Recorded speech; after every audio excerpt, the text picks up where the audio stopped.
शिव गुरु के चरणों की प्रणाम, मैया भवानी के चरणों की प्रणाम, हरिंदर भैया के चरणों की प्रणाम, लीलम दीदी के चरणों की प्रणाम, कथा सुनने वाला सारे गुरु भाई बहन के चरणों की प्रणाम। मेरा प्रणाम स्वीकार हो, हे महादेव जी मेरा प्रणाम स्वीकार हो। आए गुरु भाई बहन, ये कार्तिक के महीना चलता। ये कार्तिक के महीना में बहुत बढ़िया ज्ञानवर्धक एगो कहानी सुनल जाओ। देखिए ये कहानी में सुने के मिली, जब हमनी के नसीब में कुछ ना होला उहो हमनी के मिल जाला भगवान के अटूट भक्ति से। जब भक्ति सही होला तो भगवान के हमनी के मजबूर होके के पड़ेला। अब भक्ति के बल पर कुछ ना कुछ ज्यादा ना सही लेकिन थोड़ा ना थोड़ा कुछ हमनी के देवे के पड़ेला। जैसे मेन गेट से प्रवेश नहीं कर सकत लेकिन साइड से खिड़की वाला गेट से प्रवेश कर सकतानी, वैसे ही हमने के नसीब में ना होते हुए भी कुछ ना कुछ हमने के भक्ति के आधार पर जरूर मिल जाला। तो ये कहानी आज है सुनाई आई है, समझ में आई। आई एक कहानी के ध्यान से सुनी दीदी। एगो गांव में एगो बूढ़ा एगो बूढ़ी रहत रहे लो। दोनों बूढ़ा बूढ़ी बड़ा प्रेम से रहे लो। वो लोग के संतान ना रहे, संतानहीन रहे लो। समय वो लोग के निकल चुका रहे, समय वो लोग के निकल गई रहे।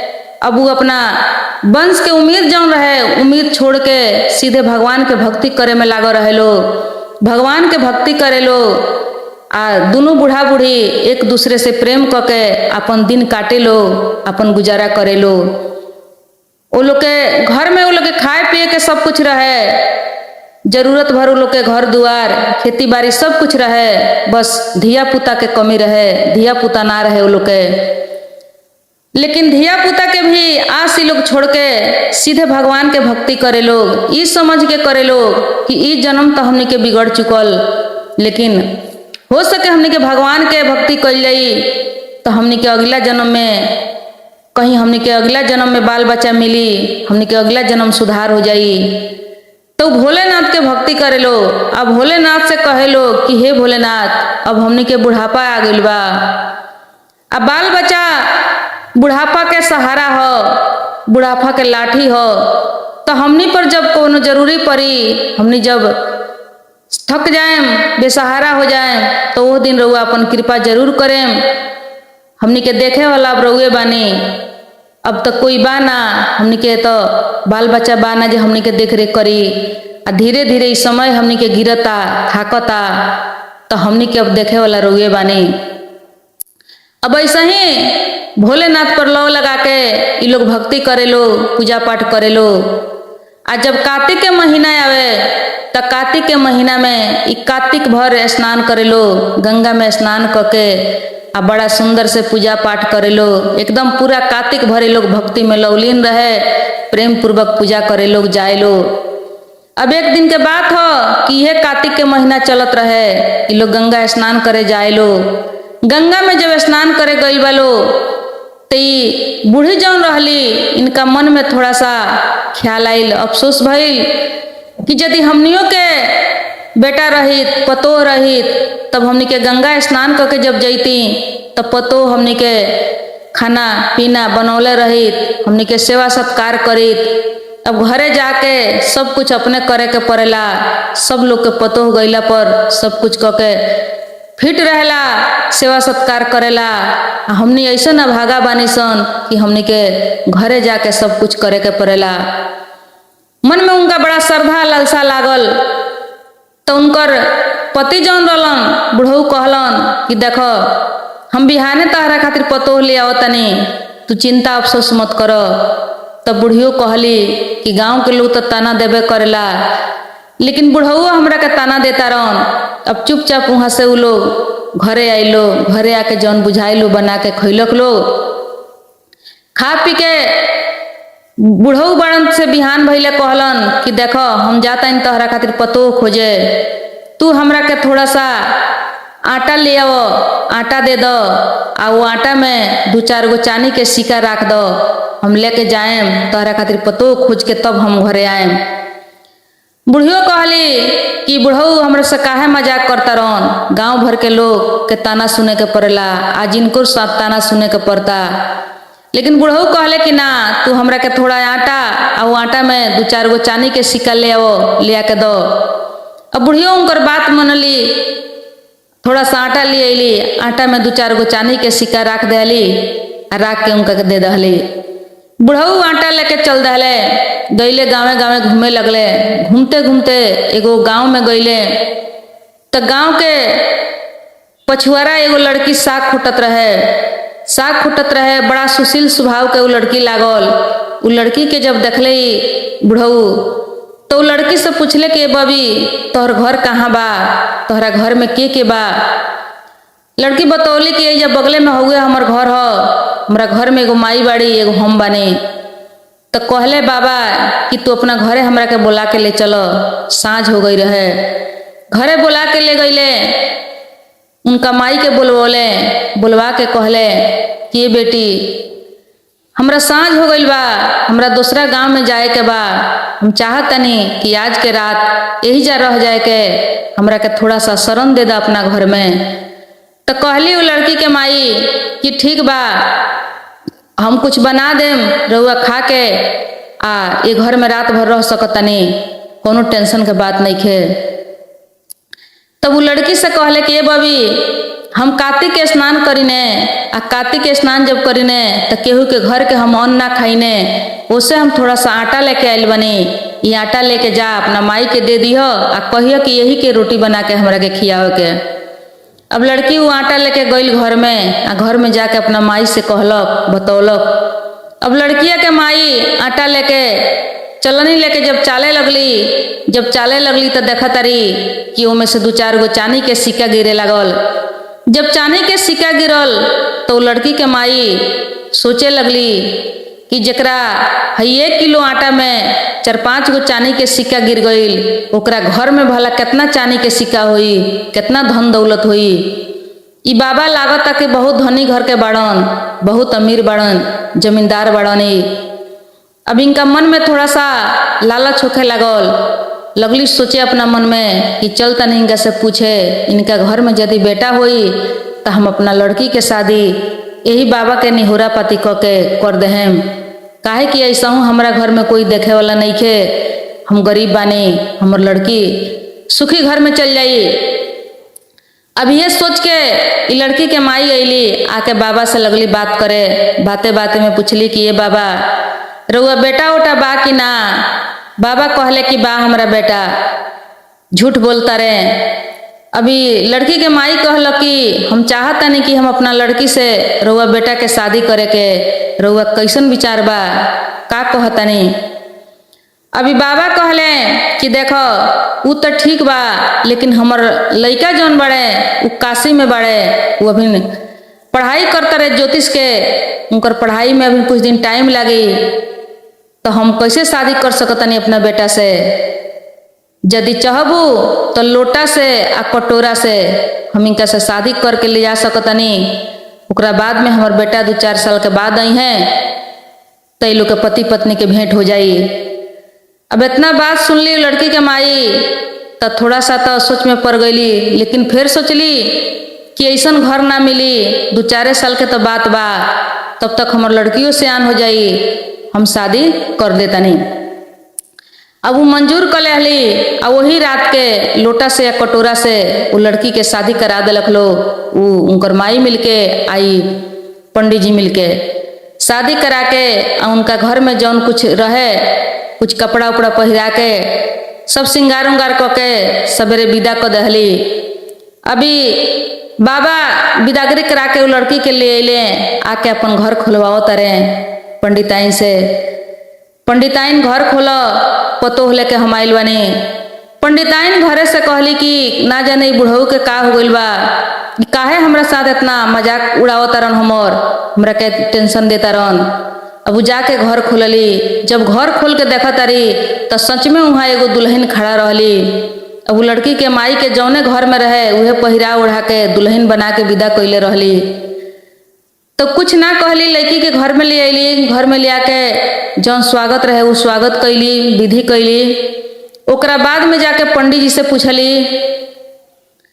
पंडित जी से पूछली तो पंडित जी सब बतौले तो कहली कि देखी ठीक नहीं खे, केहू के साथ ऐसा धोखा ना करे के चाही।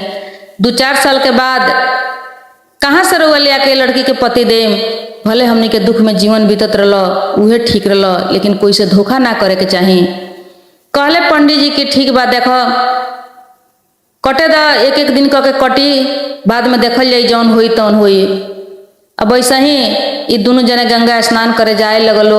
आई लड़की जौन रहे बहुत संस्कारी या गुणकारी लड़की रहे, बहुत प्रेम से खाना पीना बनावे, ये लोग के सेवा सत्कार करे। गंगा से जब स्नान करके आवे लोग तो पूरा तैयारी करके रखले रहे, सब सेवा करे, ये लोग के खियावे पियावे। अब इनका पतो के सुख मिले लगल आ ऐसा ही गंगा स्नान करे रोज जाए लो आ बड़ा खुशी खुशी रहे लगलो। लेकिन कहले रहे लोग कि ये पतो घर के आगे जन कबो बुताए दी हो, घर के आगे बुताई तो शुभ हो जाई, घर में आग हरदम रहे दी हो कि हमनी के घर में ना रहम सन तो तहरा खाना बनावे में आसान रही। अब वैसा ही घर के आग कबो ना बुताए देस। लेकिन एक दिन के बात हो कि गंगा स्नान करे जब चल गई लो तो घर के आगे इनका बुता गई रहे, ध्यान ना देले रही तो उसे आगे बुता गई रहे। जब घर के आगे बुता गई रहे तो का कैली, अब इनका चिंता हो गई कि हम कैसे खाना बनाए, हमारे सास ससुर अब नहा के आइलो तो हम का खियाए मुल के। अब दौड़ल दौड़ल घर में से निकल के एगो पड़ोसी के घरे गईली। पड़ोसी के घरे गईली तो जाके आगे मांगे लगली, कहली कि थोड़ा सा आगे चाही, हमारा घर के आगे बुता गई बा, हमार सास ससुर गंगा स्नान करके आइलो तो हमरा खाना बनावे के बा, वो लोग के खाना खियावे खातिर। तो पड़ोसिन जौन रहली उ सुनली तो कहली कि देखो हमनी के तो मालूम बा कि उ लोग एगो लड़की ले आइल बालो, लेकिन तहरा के धोखा देता लोग, वो लोग के कोई बेटा ओटा नहीं खे, उ लोग निसंतान बालो, जरिए के उ लोग बाँझ हलो, उ लोग के कोई बेटा नहीं खे। तो उ कहली कि ना ऐसा बात नहीं खे, हमार पति बाड़न काशी में पढ़ाई करता रहन। कहली पड़ोसिन कि ना तू नकली पतोह हऊ, तहरा के नकली पतोह बना के ले आइल बलो अपना स्वार्थ खातिर, अपना सेवा खातिर, अपना के खाना बनवावे खातिर, अपन सेवा करावे खातिर। तहरा के भरोसा जौन देले बालो ये सब गलत हो, तू नकली बाड़ू, तहरा के नकली बना के ले आइल बालो, नकली पतोह हऊ घर के तू। अभी सुन के इनका बड़ा दुख भइल, टेंशन भइल मन में, सोचे लगली तो पूछली कि एकर का निवारण बा, अब हम का करी।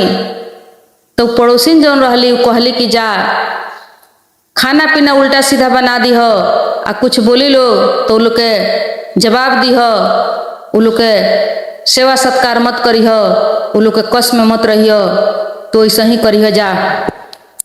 अब लड़की वहां से आयल, आया के मन में चिंता हो गई, टेंशन हो गई, खाना पीना सब बिगाड़ के, कहीं नून कहीं मरचा कहीं तेल ज्यादा, कांच गिल के पूरा खाना एकदम बिगाड़ के बना दे हली। आ बना के जब सास ससुर आइलो तो खाए बैठो ता लो, खाना जब खाता लो तो खाना में कोनो स्वाद ना रहे, रोज के जैसन खाना जब ना रहे तो एक तुम पूछलक लो कि काहे ऐसे खाना बनौले बाड़ू, सब खाना आज के बेकार हो गइल बा, बिगड़ गइल बा। अभी लगली अष्टस बोले, जवाब लड़ावे लोग से, खाए के बाद खा लो, बिगड़ गइल बा तो हम का करी, एमे हमार कौन गलती बा, हमार कौन दोष बा।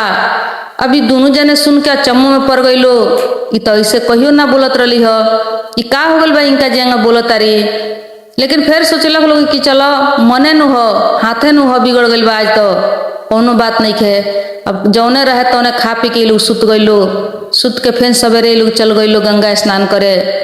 गंगा स्नान करे जब गइलो तो ई लड़की फिर निकल के वो पड़ोसिन के घर में गइल बिया, जाके कहलो कि हम तो जैसे बतौले रहलू वैसे कोई नहीं, अब आगे के का प्लान बा, आगे बताओ हमरा कैसे करे के चाही, कैसे ई लोग से हमर छुटकारा हुई। तो पड़ोसिन कहलो कि देखो तू जा, कुछ घर उनकर बा जौन घर बंद रहेला, रहनियार नहीं खे वही से उनकर घर बंद रहेला, तो तू चोरा के होके आ चाहे कोल्हा के होके कसहू करके उनका घर के चाबी सब ले ली हो, आ चाबी लेके सब घर खोल के जौन कुछ घर में मिल जाए, गहना गुड़िया रुपया पैसा वो सब कुछ लेके आ जब गंगा स्नान करे गई बोलो तो तू फरार हो जाइयो, अपना घरे चल जाइयो। कहलक लड़की की ठीक बा, काहे कि ऐसे दोसर कोनो उपाय नहीं खे, कब तक तू नकली बन के रहबो, ये लोग के पतो तोहर छुटकारा यही से हो जाई। अब लड़की गई घरे जाके खाना पीना बनौलक, आई लोग खियौलक पियौलक। बिहान भइले जब गंगा स्नान करे जाए लगलो तो लड़की कहलक कि ये माँ जी जौन घर सब बंद बा उ घर के हमरा चाबी चाही। तो कहली उनकर सास कि का करू घर के चाबी। तो कहली कि देखी कार्तिक के महीना चलता आ कार्तिक के महीना में सब घर दुआर के सर सफाई कइला, सबके लिपाई पुताई होला, तो घर के सफाई करे के बा। अभी सास जौन रहली जानत रहली कि हमर पतो संस्कारी बिया, वही समझ के घर के चाबी दे दहली इनका के, आ घर के चाबी दे के लोग चल गए गंगा स्नान करे। अब गंगा स्नान करे गईलो तो ये लड़की जौन बिया अभी घर सब पहले के जौन बंद रहे उ सब घर खोले लागल, खुल खुल के देखे लागल। कोनो घर में कुछ ना मिले, पुराना घर रहनियार ना रहे, बंद रहे सब घर। कोनो घर में कुछ ना मिले, कोनो घर में कुछ ना मिले। खुलत गली दो चार गो घर खुलली। ओकरा बाद सबसे भीतर जौन घर रहे उ एगो भीतर घर जौन रहे उ घर के जब खुलत तारी तो घर में देखत तारी कि साक्षात उनका गंगा जमुना पीपल पटवारी कार्तिक के राधा दामोदर भगवान सातों माई ब्रह्म भगवती सब कुछ के दर्शन उनका होता वो घर में। आ वही जाए एगो लइका चंदन के पीढ़ी पर बैठल बा, आ बैठ के रामायण के पाठ पढ़ता। उनका यह दिखाई दिलक, एकदम चकित हो गईली, चकमकाए लगली। उ सब देख के चकमकाए लगली। आ उ लइका से पूछा तारी कि तू के हुआ, तू कैसे घर में आइल बड़ो। तो उ लइका कहलक कि हम तोहर पति हई, आई घर में बूढ़ा बूढ़ी जौन बालो उ लोग के हम बेटा हई। तू जा, उ लोग जब गंगा स्नान करके आई तो उ लोग से बता दी हो, ये सब कहानी कह के सुनई हो। अब वो लड़की बन करके उ कोठरी आपस अली, आपस आके खुशी खुशी बड़ा सुंदर बहुत प्रेम से फेन पहले के जैसन खाना पीना बनौली। उनकर सास ससुर जब आई लो तो सब खियौली पियौली, खिया पिया के कहली कि ये माँ जी ये बाबूजी जब घर ही में गंगा जमुना बालो तो रउआ लोग बाहर काहे स्नान करे जाइले, घर में बहुत सुंदर गंगा जमुना बालो।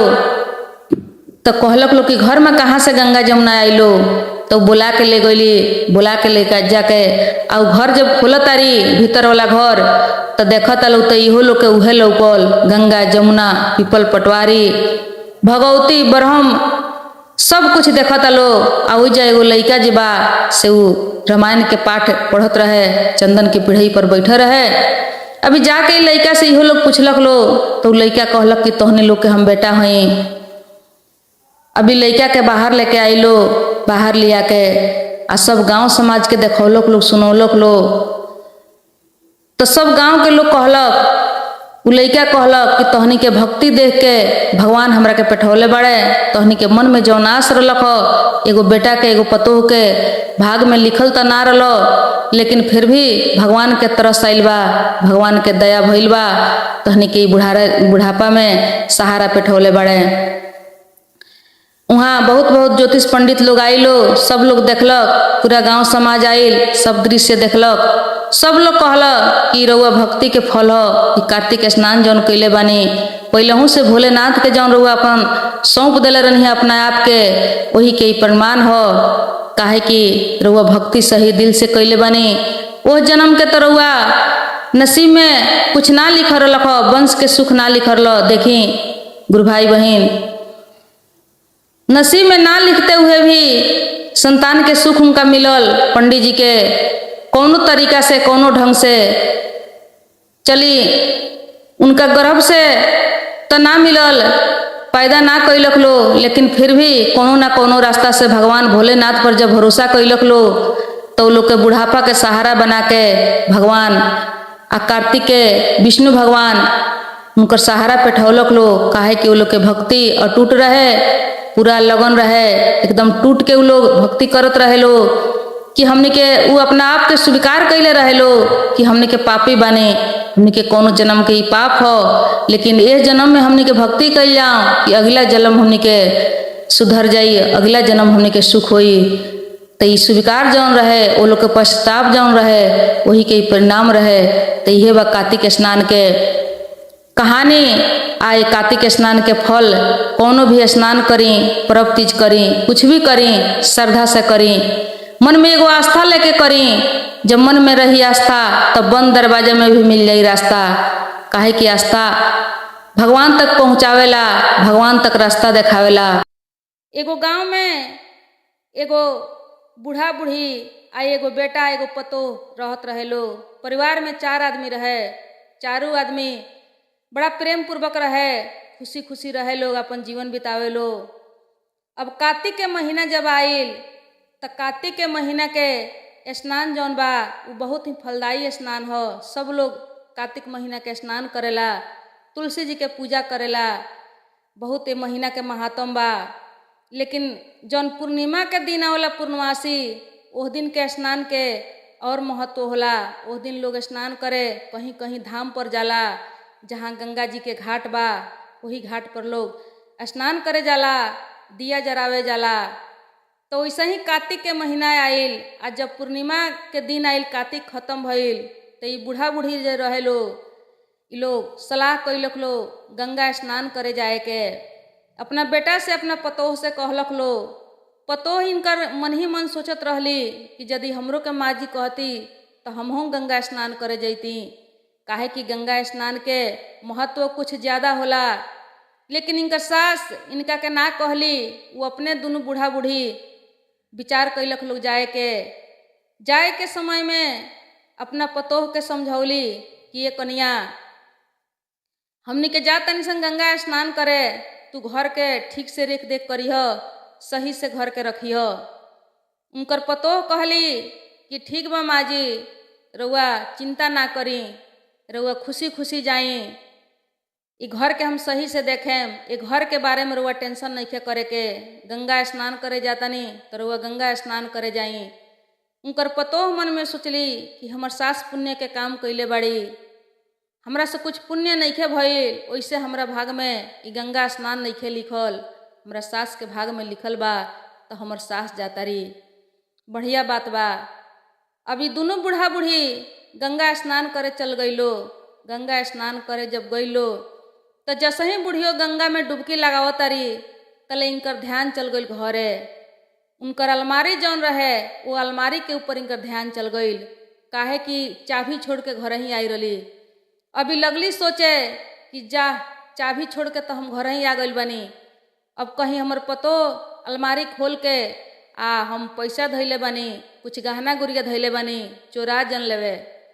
अब इनकर मन वही जा चल गई। जब डुबकी लगावस तब तक इनकर मन जौन बा तो इनका घरे अलमारी पर आके अटक जाए।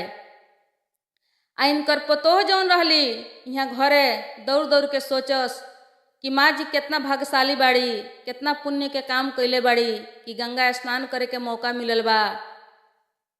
हमू कुछ अच्छा कर्म कैले रहती तो हमरो मिलित, हमू जैती गंगा स्नान करे। काहे कि गंगा स्नान के महात्म बहुत ज़्यादा होला। अब यह सोच सोच के हरदम सास के अपना तारीफ करस, बड़ाई करस। लेकिन कहली कि ठीक बा, अब हमरा भाग में नइखे लिखल तो हम घर ही गंगा समझ के स्नान कर लेतनी। अब का कैली कि कठरा में पानी ले अली, कठरा में पानी लिया के उ स्नान करे के शुरू कैली। वहाँ बा तो उनकर सास दौड़ दौड़ के यह सोचस। अब सोचते सोचते जब गंगा में फिर डुबकी मारा तारी तो उनका हाथ में एगो अंगूठी रहे, उहो अंगूठिया गिर गई वही पानी में, गंगा जी में। मन रहे यहाँ घर के अलमारी पर, घर के सोना चांदी पर, तब तक हाथ में एगो अंगूठी रहे सोना के, उहो अंगूठी गिर गई वही पानी के अंदर। अब पानी के अंदर जब गिर गई तौरी चिंता में पड़ गईली और सोच में पड़ गईली। यहाँ बा तब पतो कठरा में पानी लिया के गंगा समझ के स्नान करे गईली। गंगा में स्नान कैला के फल होखेला उहे कह के गोड़ ला के कि हे गंगा मैया, हमरा नसीब में तो रउआ नहीं खी, लेकिन कुछ हमरो खातिर दया कृपा करें। और गंगा समझ के वो कठरा में जाके डुबकी लगौली। जैसे डुबकी लगौली तो सही उनका हाथ में उनका सास के जौन अंगूठी गिरा रहे वो गंगा जी में, वो अंगूठी उनका हाथ में आ गई। अब वो देखली तो कहतरी कि अंगूठी तो हमरा सास के ह, ई तो हमर माँ जी पहिरेली, ये अंगूठी यहाँ कैसे आ गई। लेकिन फिर भी गंगा मैया के स्नान क के आ गोड़ ला के आ उ ले जाके औंठी अलमारी में रख देली। अब रख देली तब तक इनकर सास आ ससुर गंगा स्नान जब समाप्त हो गई तो घरे आई लोग। घरे आके बड़ा उदास रहली, निराश रहली। आके कहली, पतो उनकर पूछली कि माँ जी कैसन रहल गंगा स्नान के सफ़र, कैसे बीतल ह। उनकर सास कहली कि देखो बहू कुछ सही ना भइल ह, सब गलत हो गइल ह। कहली कि का है, तो देखो हम गंगा स्नान जब करत रहनी ह तो हमर विचार जौन बा उ घरे चलाइल ख। हमरा मन में गलत विचार आ गइल ख कि घरे हम चाबी छोड़ के आ गइल बानी, हमरा अलमारी में से कहीं हमर पतो सोना चांदी गहना गुड़िया ना चोरा लेवे। जब ये हमरा मन में गलत विचार आइल ह तब तक हमरा हाथ में औंठी जौन रहल उहो औंठी नदी में गिर गइल ख। तो उसे कुछ सही नहीं भइल, सब गलत भइल बा। हमरा मन में गलत के विचार के वजह से तब उनकर पतोह गईली अलमारी खोल के आ वो औंठी निकाल के लिए अली आ लिया के देतारी कि माँ जी हइये औंठी ह। उनकर सास देखली तो कहतारी कि ई औंठी तो गंगा जी में गिर रहल, ई तहरा कैसे मिलल ख औंठी। उनकर पतोह कहली कि कठरा में पानी ध के हम गंगा समझ के स्नान करत रहनी ह। कहत रहनी ह कि हमर माँ जी बड़ा भाग्यशाली बाड़ी, पुण्य के काम क के आ गंगा में स्नान करे गइल बाड़ी, हमरा भाग में नइखे। लेकिन हे गंगा मैया हमरो पर कुछ दया कृपा करेम। इहे कह के हम कठौती के गंगा समझ के स्नान करत रहनी ह, तब तक हमरा हाथ में ई औंठी आ गइल ख।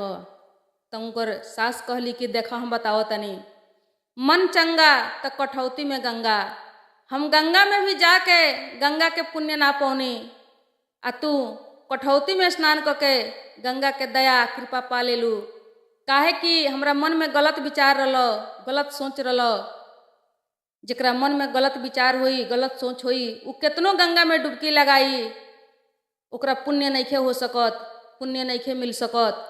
काहे कि जब तक ई मन सही ना होई, मन पवित्र ना होई, तब तक गंगा के स्नान से कुछ नइखे होखे वाला। कहली उनकर सास कि तू कठौती में तोहर मन सही रहल, तोहर विचार हमरा ऊपर रहल कि हमर सास कितना भाग्यशाली बाड़ी, तहरा के छोड़ के गईनी तबो तू हमरा प्रति शिकायत नहीं कइले, तहरा मन में हमरा प्रति गलत विचार नहीं आइल, उसे तोहर मन साफ बा। तो जेकर मन साफ बा ओकरा खातिर कठौती में गंगा बाड़ी, आ जेकरा मन में गंदगी भरल बा उ गंगा में जाके 6 महीना बैठ के आई तो ओकर पाप ना धोआई। तो देखी गुरु भाई बहन, इहे बा आज के गंगा स्नान के महात्म।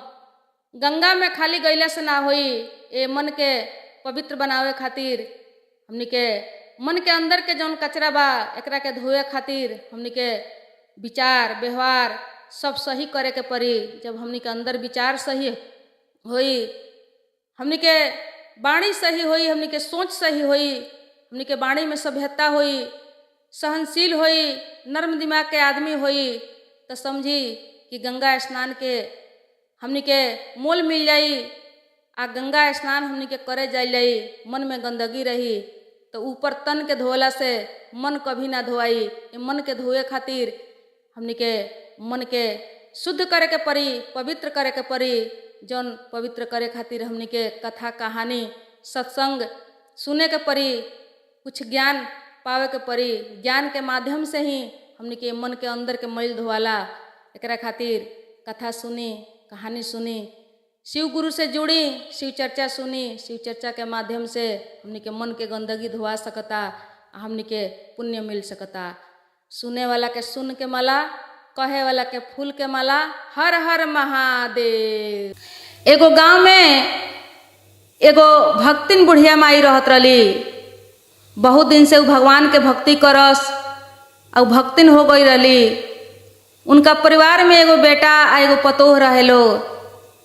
बेटा पतोह बढ़िया रहेलो, उहो बढ़िया अपना परिवारे में रह के भगवान के भक्ति करस। आई कार्तिक के जब महीना आवे तो कार्तिक महीना में पूरा कार्तिक दिन के उ व्रत राखस, कार्तिक स्नान करस। ओकरा बाद में महीना दिन व्रत राखस, फलहार पर रहस, पूर्णिमा के उद्यापन क के तब जाके वो भोजन करस। अब एक समय के बात है कि एगो कार्तिक के महीना जब आइल, जैसे अभी कार्तिक चलता, तो कार्तिक चढ़े वाला रहे, तो वो अपना बेटा से कहली कि ये बेटा, हर साल हम कार्तिक के स्नान गांव में करीले, अपना गांव के नदी में करीले, गंगा समझ के व्रत राखीले, लेकिन ये साल हमार विचार बा कि हम काशी में जाके गंगा स्नान करती, भगवान के पूजा पाठ भक्ति करती, महीना दिन के व्रत हम वही जा रह के मठ मंदिर में करती, कुछ खर्चा पानी लेके जैती। तो उनका बेटा कहले कि कार्तिक स्नान के पुण्य तारा का मिलल बा, आज तक ले बहुत दिन से तो तू कार्तिक स्नान करता रू, बहुत व्रत कैलू, बहुत भक्ति कैलू, तोहरा का मिलल बा ई कार्तिक स्नान के पुण्य। तो उनकर माई कहली कि का नहीं खे मिलल, तोहरा खानी आज्ञाकारी बेटा पतो रहे के घर सब कुछ तो मिलल बा। तो कहले उनकर बेटा कि का बेटा का पतो, 6 साल शादी के हो गई, आज तक ले तोहर भगवान एगो संतान नहीं खन देले, हमनी संतानी बन के घूमतानी, एगो नौकरी खातिर तड़पतानी, कोनो रोजी रोजगार नहीं खन देले, कितना दुखी जीवन बितावे के पड़ता, कितना गरीबी झेले के पड़ता, कोनो जरूरी नहीं है गंगा स्नान कैला के, आई कार्तिक के व्रत कैला के, कहीं नहीं खे जाए के। अब बहुत खरा खोटा सुनावे लगलन, ताना देवे लगलन कि तोहरा कार्तिक स्नान के पुण्य कुछ नहीं खे मिलल।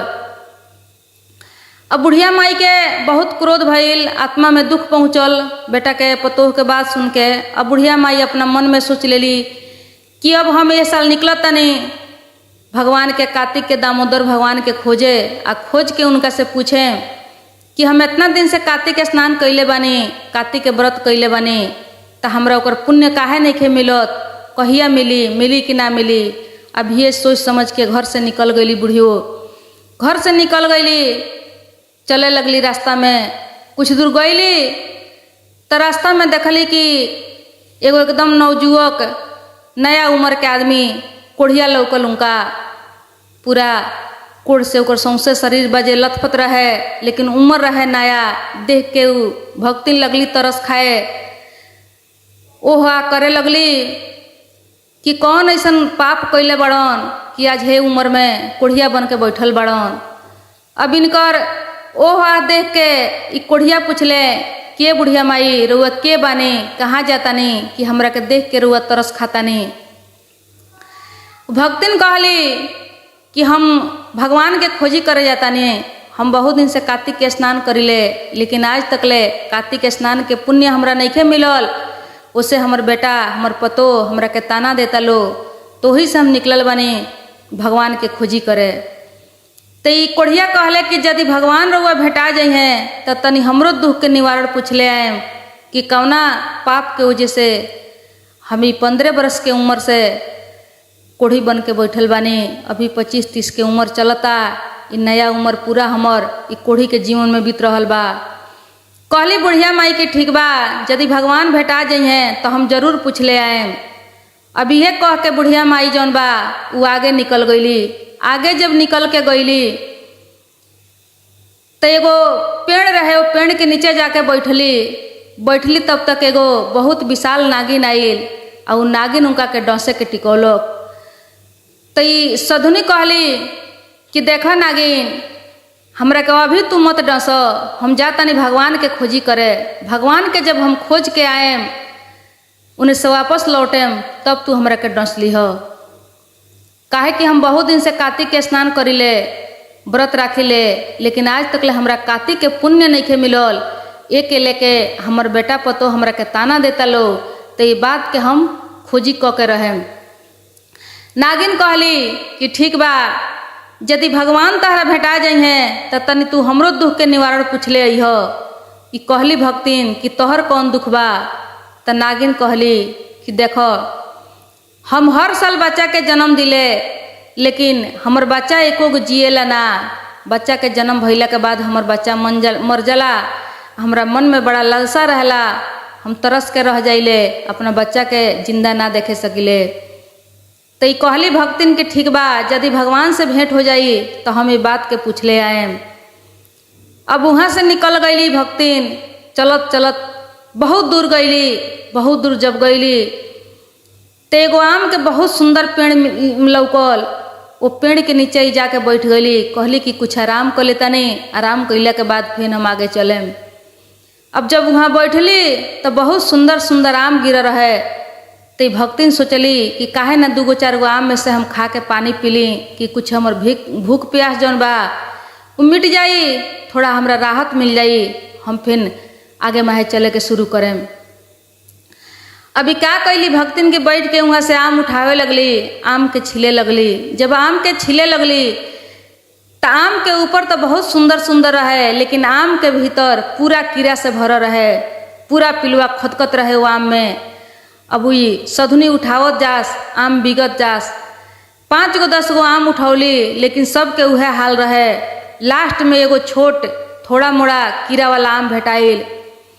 अभी देख के लगली कहे कि ना जाने ये आम के कौन चर बा कि इतना सुंदर सुंदर आम बाई आ एको गो फल नइखे बढ़िया, सब फल में कीड़ाइल बा, सब में कीड़ा लागल बा, कोनो ही खाए लायक नइखे।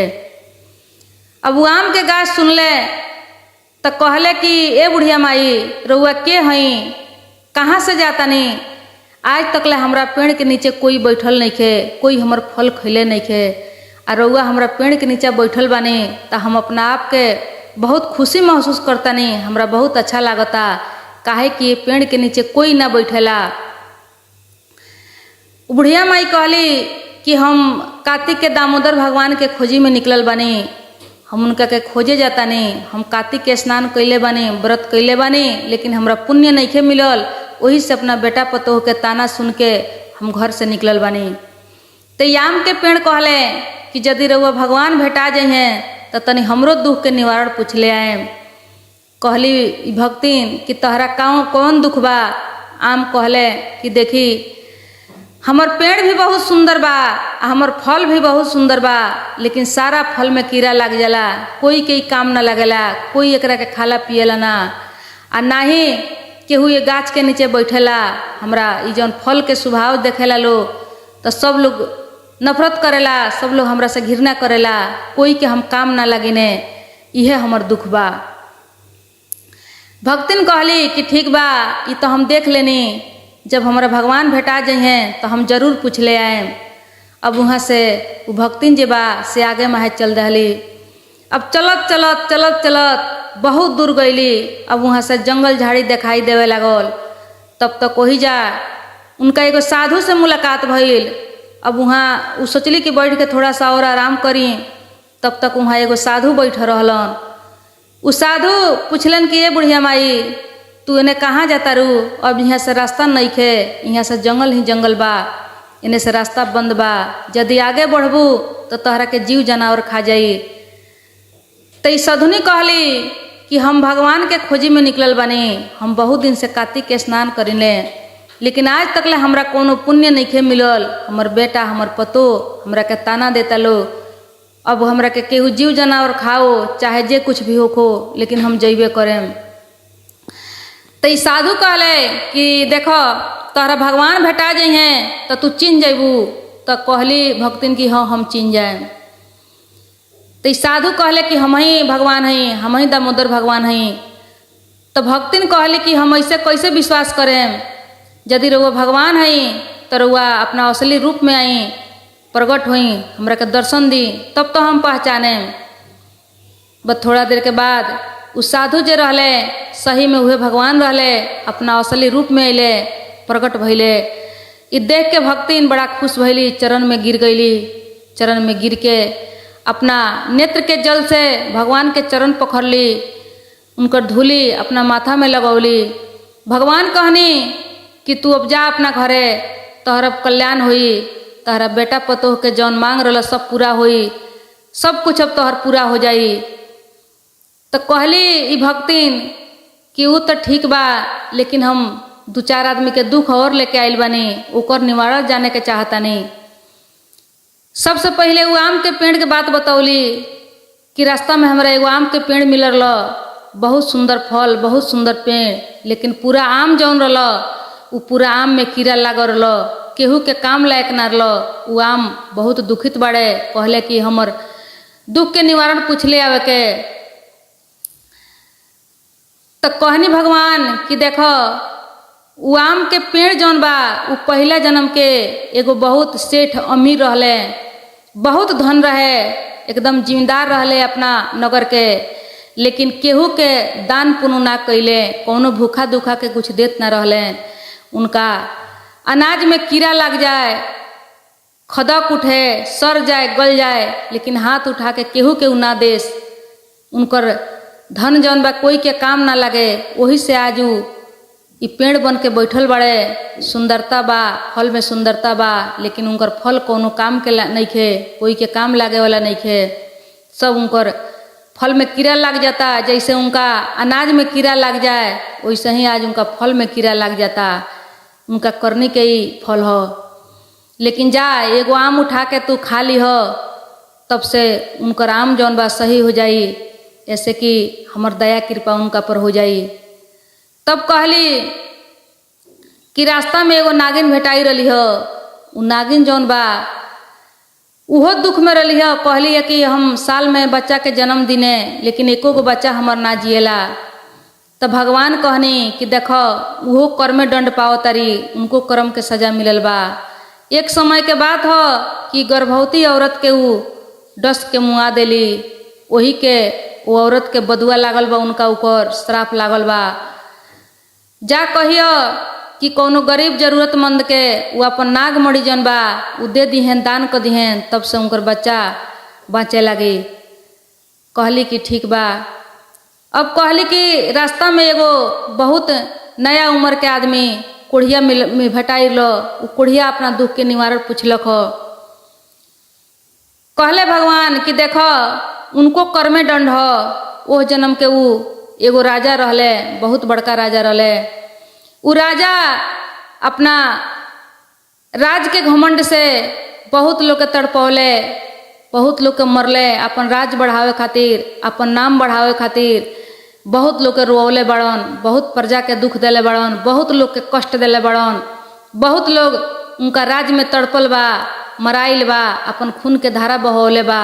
वही सारा के बदुआ लागल बा जे आज कोढ़ी होके बैठल बड़न। जब कोई के दुख पहुँचावल जाई, कोई के दुख होई, तो जब वो बदुआ दी, श्राप दी, तो उ श्राप हमने के मिलेला। तो उहे उनका प्रजा के श्राप लागल बा जे आज कोढ़ी होके बैठल बड़न। जा ही हमरा चरण के धूल बा से उनका माथा पर लगा दिहो, उहो निरोग हो जइहें। अब उ सब कह के वहाँ से ई बुढ़िया माई चल देली। बुढ़िया माई जब अली तो आम के पेड़ भेटैले। आम से सब कह के सुनौली, उनकर एगो फल उठा के ले लेली, खा लेली छिलके।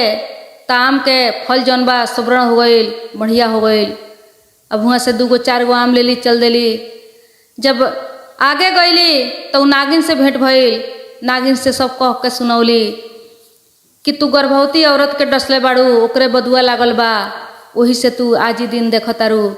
तो भगवान कहनी ह कि तोहर नाग मड़ी जौन बा उ कोनो गरीब जरूरतमंद के दान कर दीह, तब से जाके तोहर बच्चा जिए लगी। तो नागिन कहली कि भक्तिन, अब हम जरूरतमंद के गरीब के कहाँ खोजे जाएम? ई नाग मड़ी हमर तूहे ले जा, तोहरे के दान करतनी। तूहू एगो भक्तिन बाड़ू, गरीब बाड़ू, लेकिन ऐसे ज़्यादा लोभ लालच मत करीह। ऐसे जौन कहबू तौन मिली। कुछ आधा के कमाई ऐसे जौन होई ओकरा के तू खर्च करीह दान पुण्य में, बाकी के अपना काम में। ज़्यादा लालच मत करीह। अब वो बुढ़िया माई के उ दे दहली। नागिन नाग मड़ी लेके चल देली। अब रास्ता में अली तो कोढ़िया भेटैले। कोढ़ियों से कह के सुनौली कि तू वो जन्म के राजा रह, बहुत लोग के दुख दिले बड़, तहरा वजह से बहुत लोग मरल बा, मराइल बा, सबके श्राप लागल बा, वही से तू आज कोढ़िया बन के बैठल बड़। लेकिन है भगवान के चरण के धूली तहरा माथा पर लगाओ तनी, तू सोवरण हो जाइब। अभी भक्तिन बा से भगवान के चरण के धूली लगा दहली, तब वो एकदम सोवरण होके नया नवो खड़ा हो गइलन। अपना राज्य में बुला के ले गइलन।